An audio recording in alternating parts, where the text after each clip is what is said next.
Love at First Sight, Sigh. My name is Emma Carter. I'm 26 years old, and I work as a marketing specialist in New York City. My life is a blend of tight deadlines, coffee-fueled mornings, and the occasional brunch with my friends on weekends. I live in a small but cozy apartment in Brooklyn, the kind of place that's far from fancy, but feels like home with its mismatched furniture and books scattered everywhere. I've always been a bit of a romantic at heart, though I'd never admit it out loud to anyone but my best friend, Rachel. On the outside, I'm the girl who's practical, independent, and doesn't believe in grand gestures. But deep down, I've always secretly hoped for a love story that would sweep me off my feet. Little did I know, life had its own plans for me.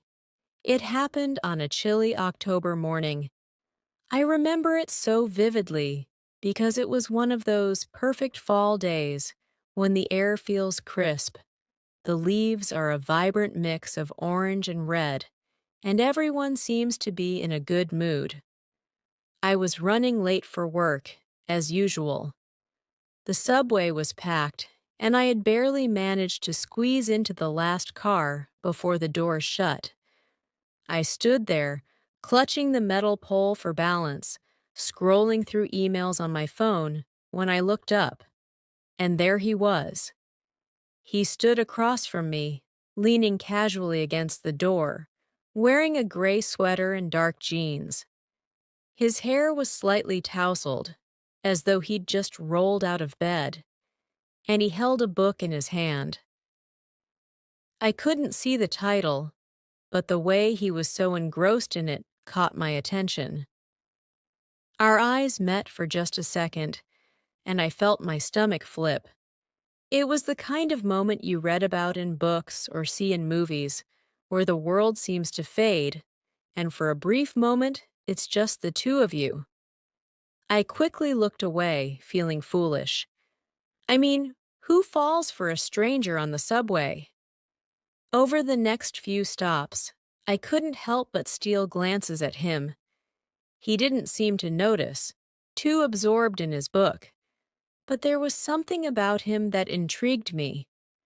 Maybe it was the calmness in his demeanor, or the way his lips curved into a small smile as he read.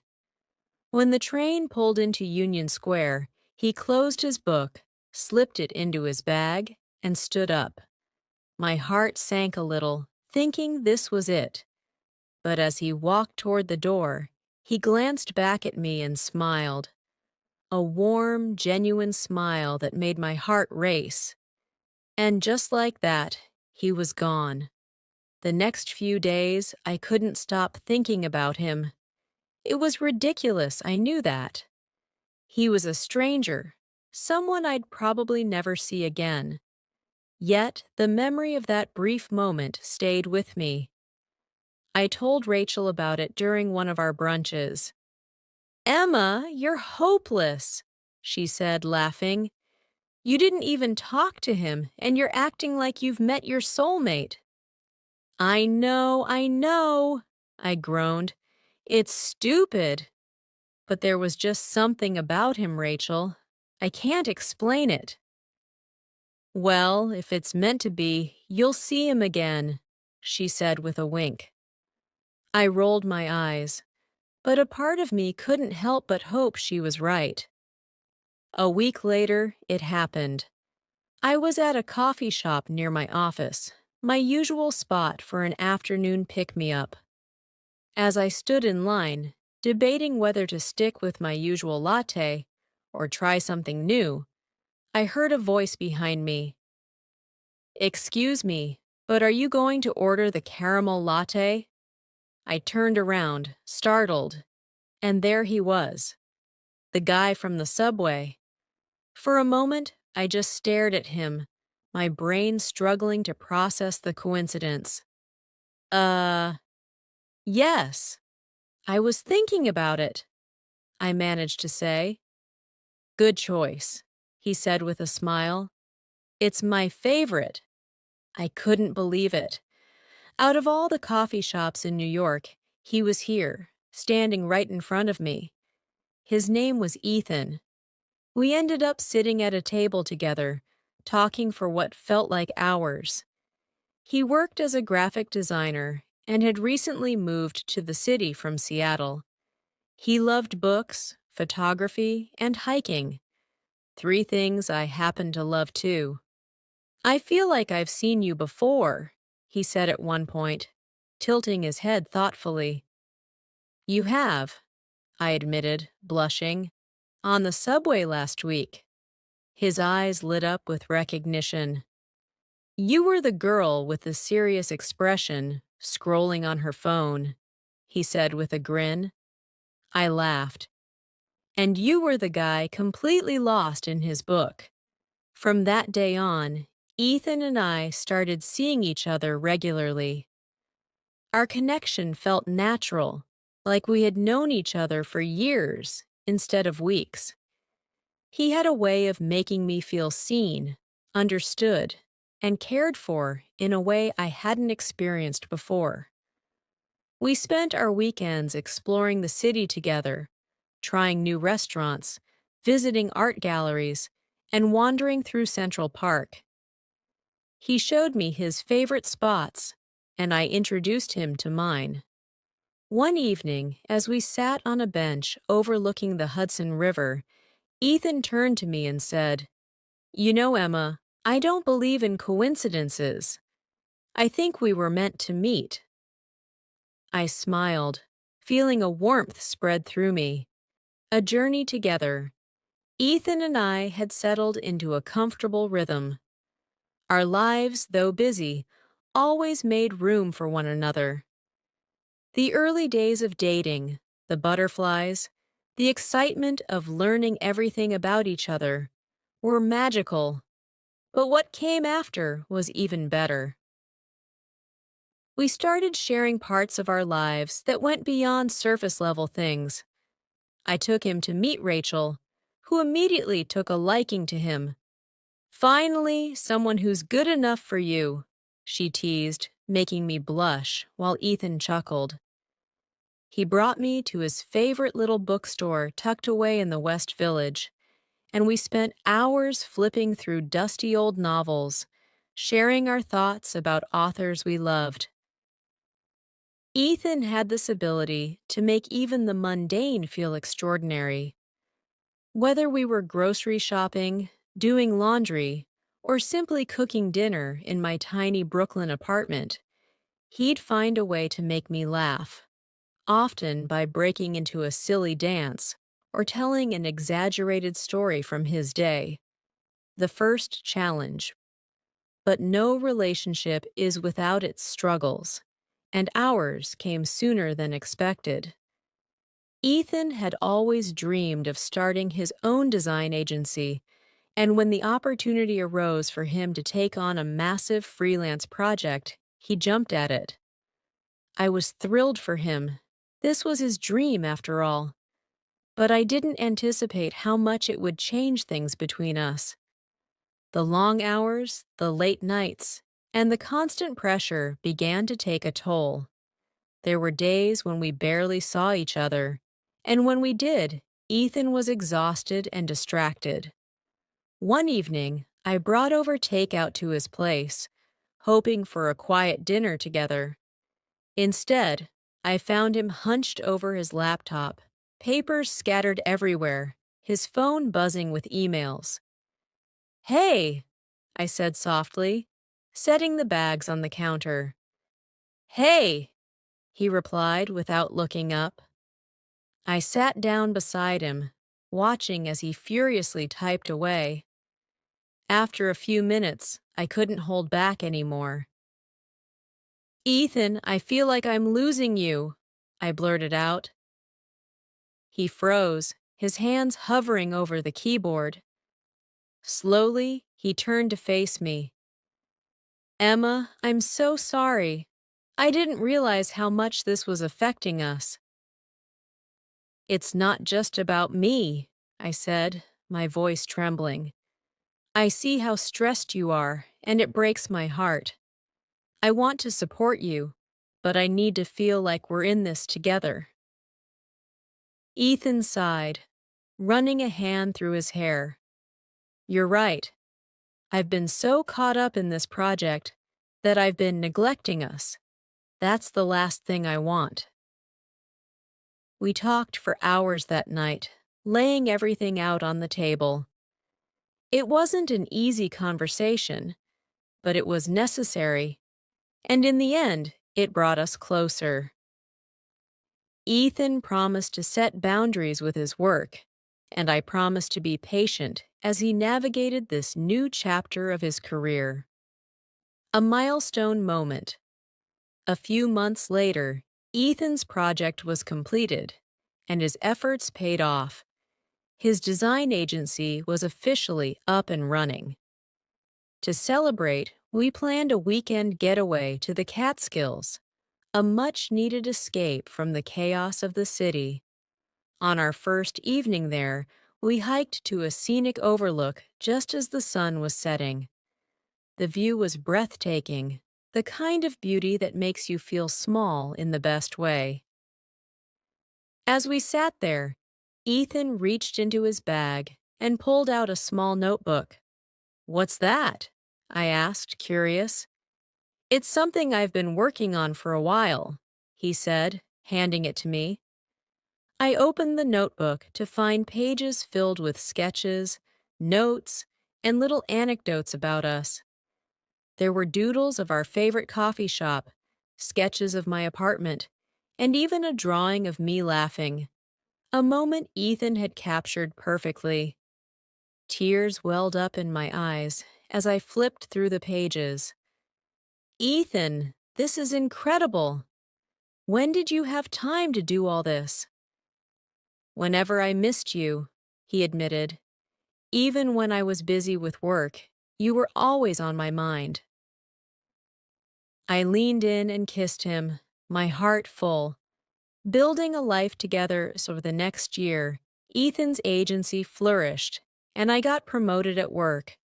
We both celebrated each other's wins and leaned on each other during tough times. Life wasn't always perfect, but it was ours, and that made it beautiful.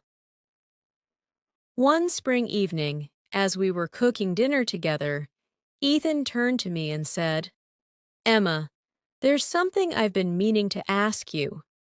I looked up from chopping vegetables, noticing the nervous energy in his voice.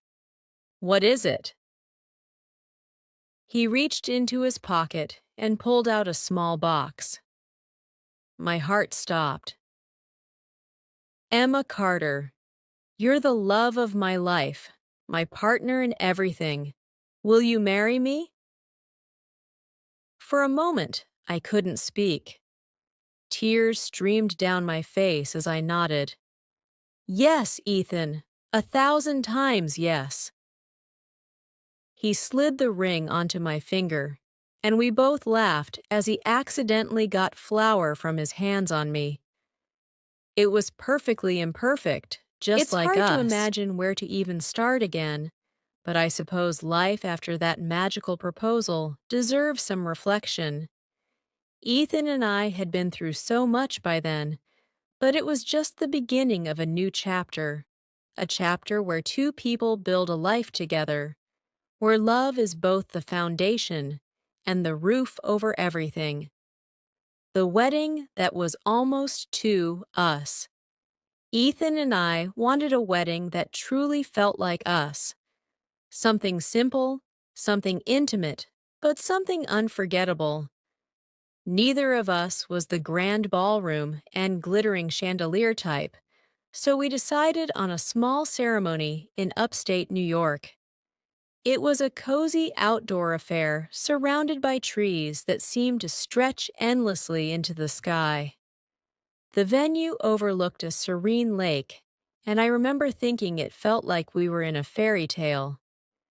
The guest list was small, our closest friends, immediate family, and no more than a handful of extended relatives who'd always been part of our lives. Rachel, my best friend, and my rock for so many years, was my maid of honor. She made me laugh through the nerves, fixing my veil as I peeked into the mirror in the bridal suite. "You look like you stepped out of a romantic movie," she said, her voice full of emotion. "But, like, one with a lot of plot twists," she added with a grin. The ceremony was everything I'd dreamed of. Ethan cried before I even made it down the aisle. He tried to laugh it off, but seeing him wipe his tears only made me tear up too.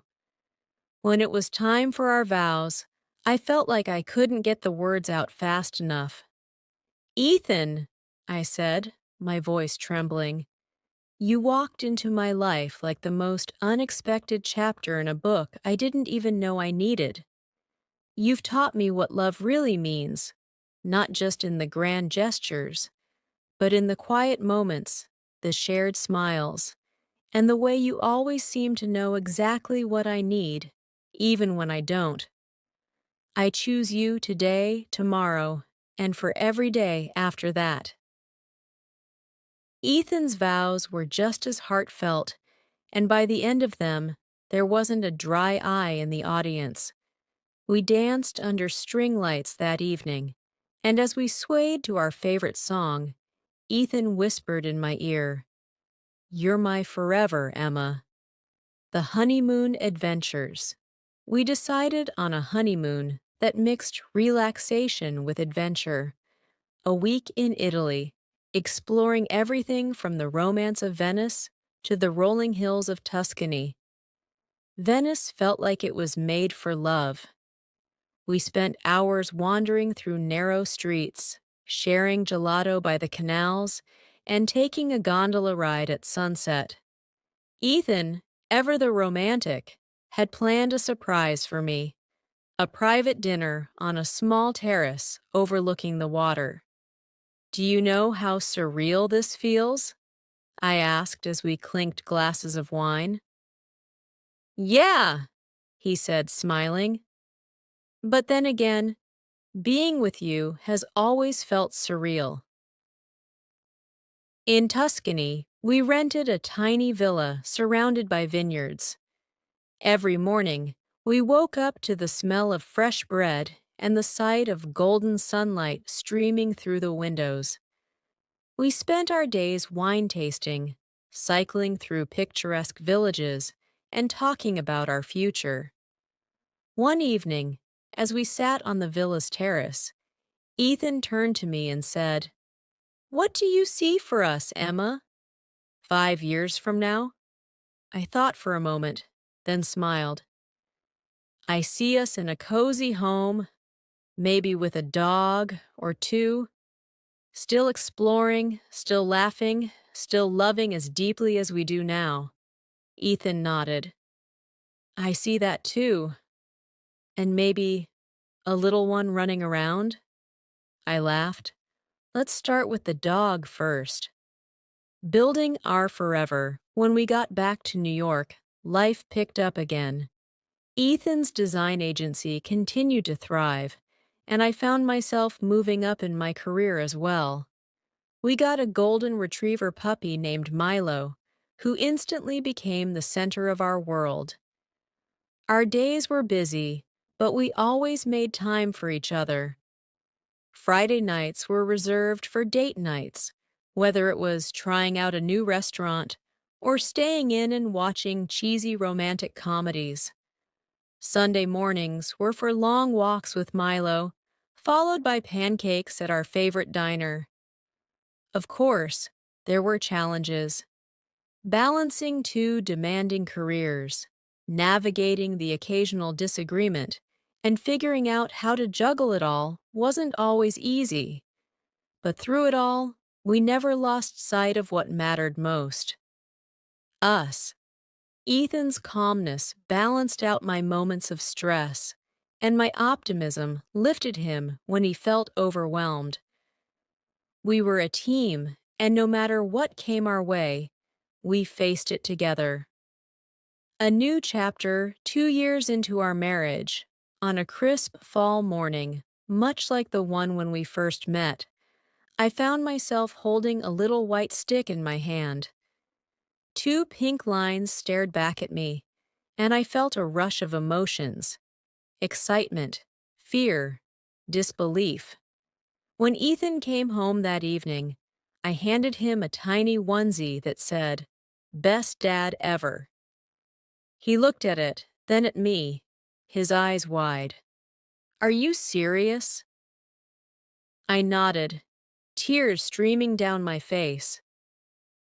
Ethan scooped me into his arms, laughing and crying at the same time. "We're going to be parents," he whispered, his voice filled with wonder.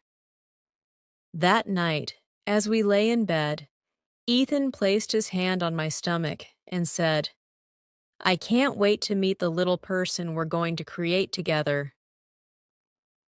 Looking back now, as I sit here in our living room, watching Ethan play with our toddler, while Milo tries to join in on the fun, I can't help but smile. Life has been far from perfect, but it's been ours. Messy, beautiful, and filled with love. I think back to that day on the subway, the moment our eyes met, and I realize how much that single moment changed the course of my life. Love at first sight might sound like a cliche, but for us, it was real.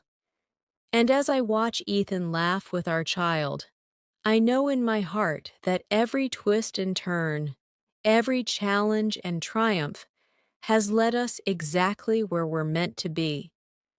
Because sometimes, the most extraordinary love stories begin in the most ordinary ways.